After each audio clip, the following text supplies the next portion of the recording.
The test is in 4 parts: Part 1, Part 2, Part 3, and Part 4. Now look at Part 1. Part 1. We'll hear two students, Jacinta and Lewis, discussing a holiday they are planning in Queenstown, a tourist center in New Zealand popular with young people. First, you have some time to look at questions 1 to 6.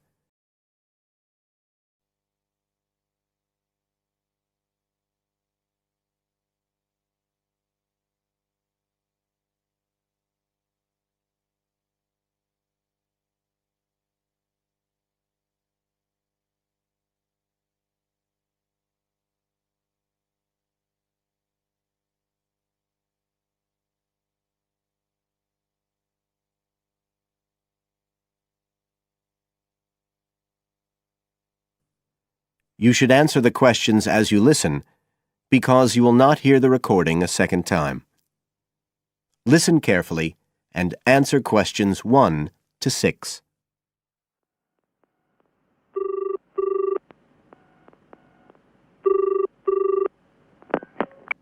Hi, Lewis. It's Jacinta here.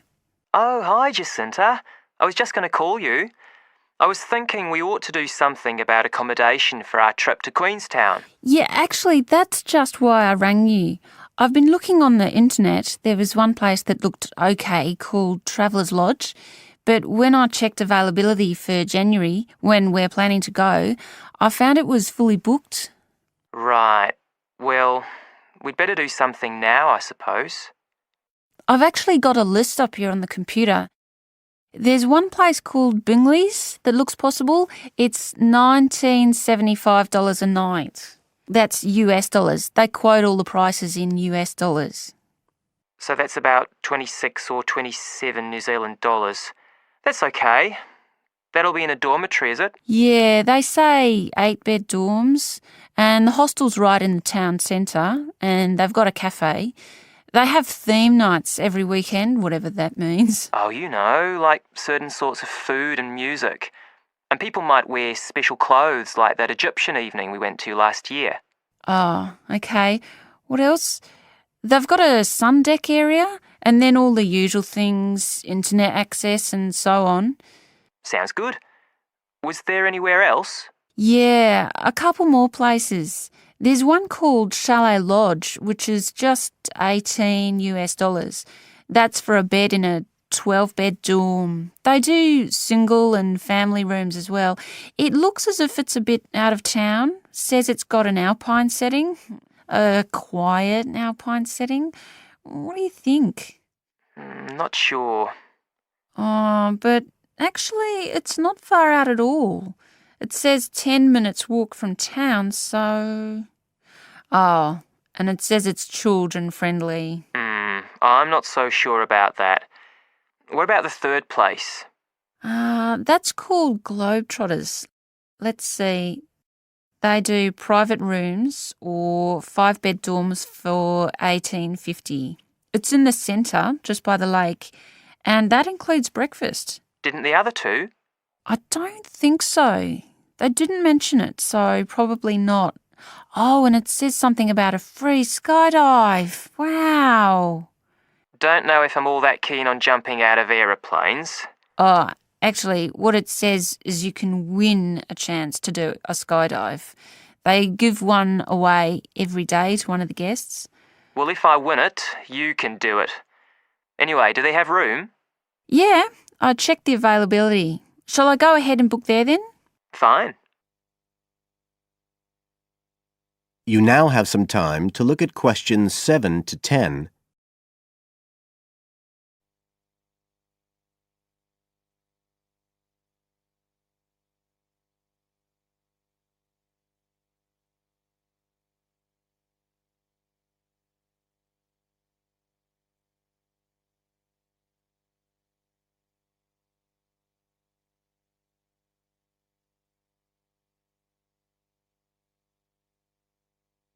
Now listen and answer questions 7 to 10. I was looking at what there is to do too. There are lots of sites offering deals for adventure sports. I suppose we have to do a bungee jump. Why? Well, it's Queenstown where they more or less started it as a sport. You can, if you really want to jump off the side of a bridge with an elastic rope tied round your ankles. I'll watch. Okay, so what do you want to do?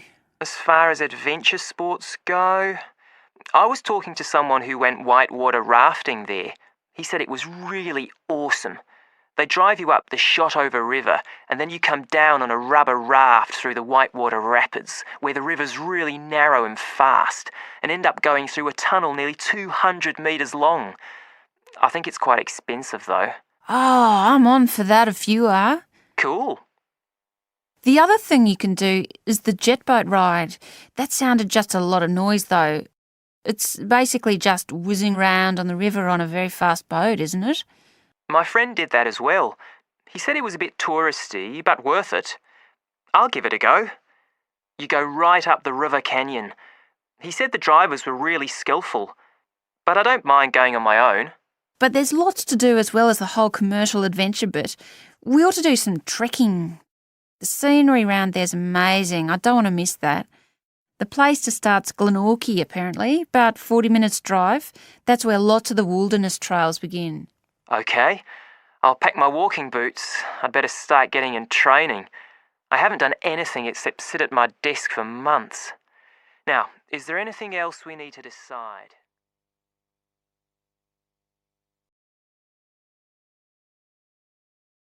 That is the end of part 1. You now have half a minute to check your answers.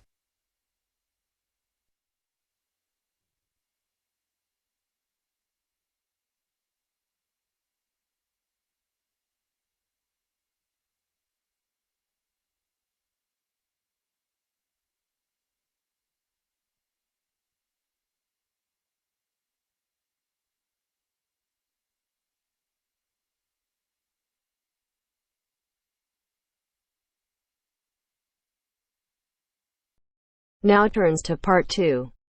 Part 2.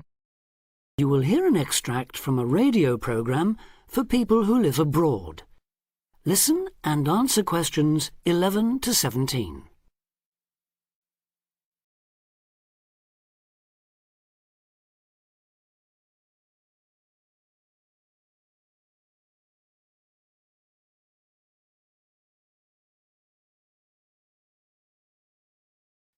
Listen and answer questions 11 to 17. You're listening to Expat News, a weekly broadcast for the English-speaking community in this great city. In today's programme, we'll be hearing from Tom O'Hara, who's going to tell us about all those different associations you can join. Tom. Good evening.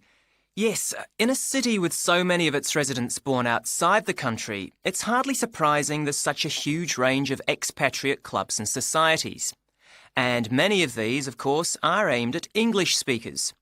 So, first and perhaps most obviously, we have the sports clubs, which in some cases field teams in things like rugby and tennis that compete against clubs in other parts of the country or even abroad. You don't have to play at this level to have fun, though. They can be just a great way to do some exercise and, of course, to get to know other people, especially if you're new in town. The same can be said of the many hobby and interest clubs that have sprung up here. Everything from landscape photography, such as the Viewfinders Club in the Harbour District, or Focus on the Airport Road, to old favourites like stamp collecting. Remember that this country has a long tradition of unusual and perhaps even eccentric societies, so there should be something for everyone. A place where you can meet people of different nationalities with the same social and/or cultural interests as you.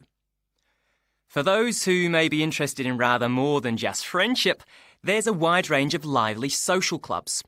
Several singles associations organise dancing of various kinds, while for people in a real hurry, there's speed dating, in which everyone talks to everyone else for just 5 minutes. Then, at the end, they decide which of them they would like to meet again by ticking their names on a list. In complete contrast to these are the many religious associations, reflecting the diversity of faith groups present in this multicultural city. Many of them, of course, have their own places of worship. Perhaps also of interest to those who've come here from other parts of the world are the international and cultural societies. These often provide a meeting place for people from a specific country, China, for instance, and particular ethnic groups, such as Afro-Caribbeans. As in other major cities, we have here local branches of many charities with names familiar around the world. Meetings of human rights organisations like Amnesty International are held regularly in English, as are those of environmental groups such as Greenpeace. All funds raised, by the way, go to the same kinds of good cause as they do in other countries you may have lived in. Inevitably, perhaps, there are also the political clubs, often connected with a particular party and, indeed, a particular country. So we have, for example, a local association of Republicans linked to and campaigning for that party in the US, and Liberal Democrats here doing the same for their party in Britain. Finally, on a lighter note, there's plenty to choose from in the performing arts. Whether you enjoy taking part or just watching and listening, you can take your pick from a whole range of groups. To take just a couple of examples, there's light opera at the Memorial Hall in the city centre, or a very lively amateur theatre company in the Park District. In summer, they give open-air performances of Shakespeare plays, free of charge.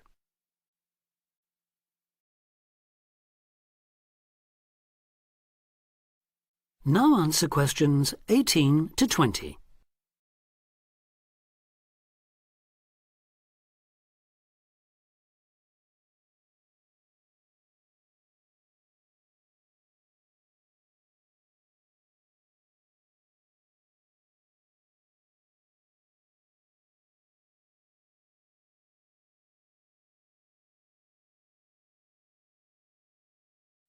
Now answer questions 18 to 20. I should mention at this point that clearly some districts have a higher concentration of English-speaking clubs than others, and that certain parts of town tend to specialise in particular activities. An obvious example would be the number of water sports clubs down near the river. Whatever the number, though, they usually have one thing in common. With the exception of a few associations linked to particular countries and supported by their embassies here, in the vast majority of cases, it is the individual members who fund them, so an entry fee or a subscription will be charged. You may be used to council-subsidised sports centres and the like in your home country, but I'm afraid that's not the case here. Assuming you can afford it then, you can be fairly sure that somewhere out there you'll find a club that caters for your own particular fascination. If it's very important to you and you intend to spend a lot of time on it, it might even determine which district of the city you decide to live in. In the unlikely event that you really can't find such a club, the solution is to try to persuade friends and anyone else you meet of the need for one. You could also use the local small ads on the internet to suggest the idea. You'll be amazed at just how many people share even the strangest interest. Then you can start your own.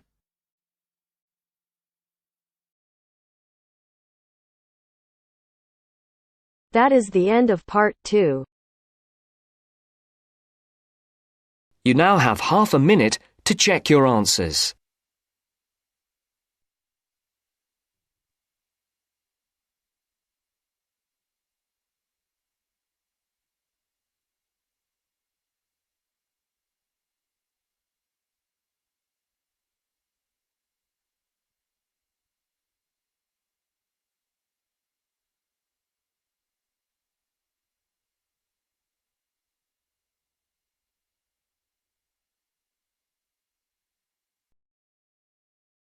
Now turns to part 3.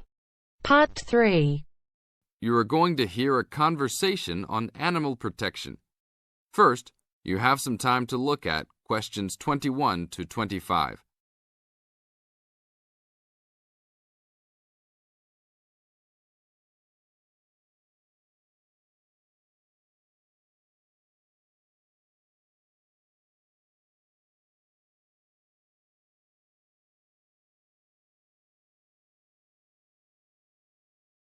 Now listen to the tape and answer the questions. Thanks for joining us today, Mike. How did Baja California become a consideration for a condor release? Our recovery plan for California condors requires us to re-establish the birds in as much as their former range as possible. Baja, being the southernmost recent range for the California condor, works well in that they were only recently lost from the area, mid-1930s, and considerable habitat still remains. It is very isolated with very few people in the area. The mountains are spectacular, ranging up to 10,000 feet, or 3,000 meters. Our selected release site is at nearly 8,000 feet, 2,400 meters. Mike, how many birds do you envision flying free in this area, Baja, in the future? We will be releasing 4 to 8 birds on a yearly basis and will reconsider the situation when we have 20 birds in the area. What age do the birds have to be before moving them? That's a good question. Typically, we move them at 8 months to 18 months old. Birds are ready to fledge, or leave, from the nest at 6 to 7 months of age. In our current release group in Baja, we have birds as old as 30 months. It will be interesting to see how they behave. I expect that they will want to range more than younger birds and make it challenging for us to keep up. Is there a maximum number of birds a certain area can support? Yes, it's called the carrying capacity for any area, for any species. In our case, our strategy to find that number is to saturate the environment to a level where we determine that the birds are showing difficulty either in finding food, behaviorally, or in survivorship. That level is greatly determined by the availability of food in the area and nesting possibilities.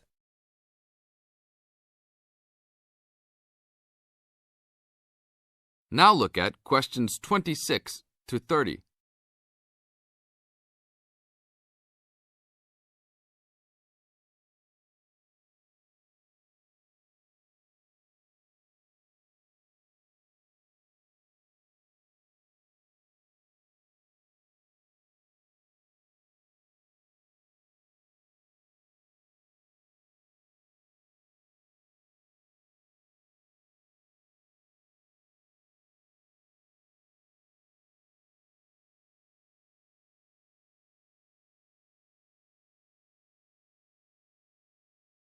As the talk continues, answer questions 26 to 30. What do you hope to accomplish with this release in the long run? I expect that well within 10 years the condors will be flying north and joining birds already released in Southern California.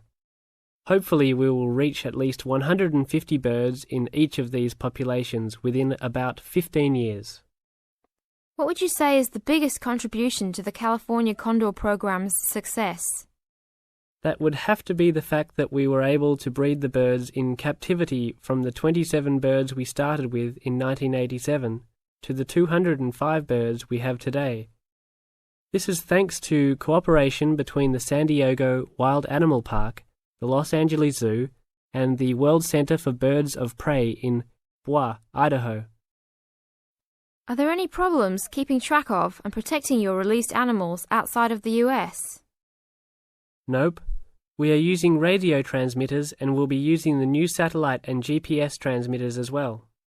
Which system is better? Using satellites. The advantages over radio telemetry are numerous. It makes it possible to keep up with the bird's flight without being led miles in a matter of minutes. It took the young condor only a week to migrate across the state, and with just radio telemetry, poor weather can keep a plane grounded, and not all roads are accessible to track them on ground. New technology will allow one to be able to track birds that are not accessible by plane. Also, it is a new way to gauge the effectiveness of reintroduction. How so? If a condor transmitter works properly, researchers will get a location every 10 days for about 2 years. Do you see an end in sight for the need to breed condors in captivity? Yes, that would be great. But it will take a while for us to establish the 2 wild populations and make sure that they are sustainable. Part of our recovery is to maintain a captive flock of 150 birds in various zoos around the country as a safety net for the future.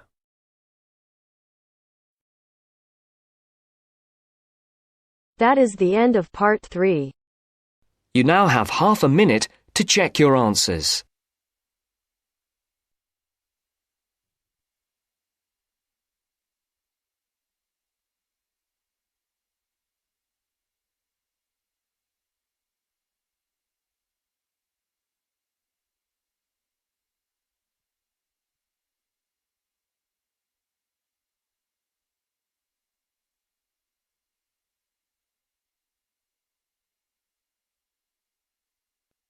Now turns to part 4.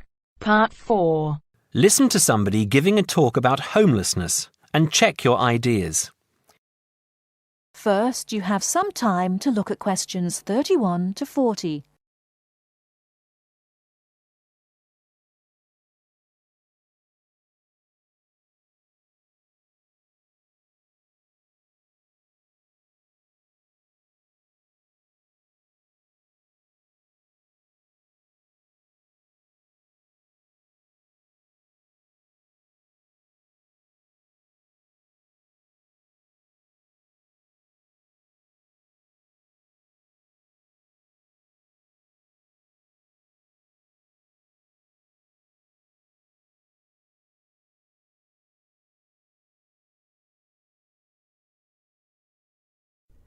Now, listen carefully and answer questions 31 to 40.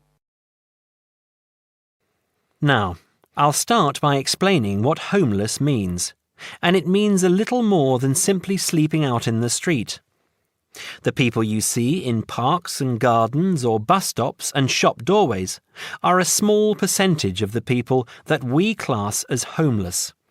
People are homeless if they are sleeping on the floor or on the sofa at a friend's house. They are homeless if they are sleeping in a hostel or shelter for homeless people. They are homeless if they are sleeping in a car or any other vehicle. We also class people as homeless if they are separated from family or other people that they would normally live with. People are homeless if they live in conditions that are so bad that their health is affected. And they are homeless if they are in danger of violence or physical abuse. That means, as I said before, that homelessness is a much bigger issue than a few people sleeping in bus stops or shop doorways. This is just what you see. So why do people become homeless? People do not choose to be homeless. They are not sleeping rough because they have chosen to leave a safe home or families who love them. They are homeless because there is no other option. People become homeless because they are poor, because they cannot afford to pay rent, or sometimes because they cannot afford to pay the mortgage on a house or apartment that they have bought. People become homeless because they lose their job or have never had a job. There are related problems that often result in a person becoming homeless. Many homeless people have a drug addiction. They are either homeless because they spend their money on drugs, or they have become addicted to drugs because they are homeless. A high percentage of homeless people have mental health problems and find it difficult to make the decisions about their lives that most people can make. A number of homeless people are ex-prisoners. When they are released from prison, it is very difficult to find a job and a place to live. Many people become homeless because the owner of their home, a landlord or landlady, evicts them. If people have lived in the same place for a long time and then suddenly lose it, they can find it impossible to afford the increased rent for a new home. Many people have to move out of the place they live because it is dangerous. A young person may have a violent father or a wife a violent husband. These people are too afraid to stay in their home, and they risk making themselves homeless. Finally, in many parts of the country, there is just not enough housing, certainly not enough housing that poor people can afford. The increase in the value of property has made life difficult for many people, not just homeless people. I'm sure many of you will understand that. So, how do we deal with a problem as big as this? It isn't easy. In this country, people with very poorly paid jobs or no jobs at all receive some kind of financial support. In some cases, all or part of their rent is paid by the government. This helps to stop people becoming homeless. But if you are already homeless, it doesn't help. Most towns, like this one, have shelters for people who are temporarily homeless, but they cannot stay at them permanently. They have to move on after a certain period of time. Some towns have food kitchens where homeless people can get a meal 2 or 3 times a week. The problem is that shelters and food kitchens don't really deal with the cause of the problem. They deal only with the effect. People can stay in a shelter for a while, but it will not help them to find a home of their own, and that is what they need, of course. Now, I'm going to go on in a moment to talk about some of the suggestions that have been made in terms of dealing with homelessness. Ideas for dealing with the problem in a more permanent way. I'll also talk about some of the programs that are in place and are in some cases very successful in other parts of the world. Before that, does anyone have any questions about what I have said so far? That is the end of part 4. You now have half a minute to check your answers.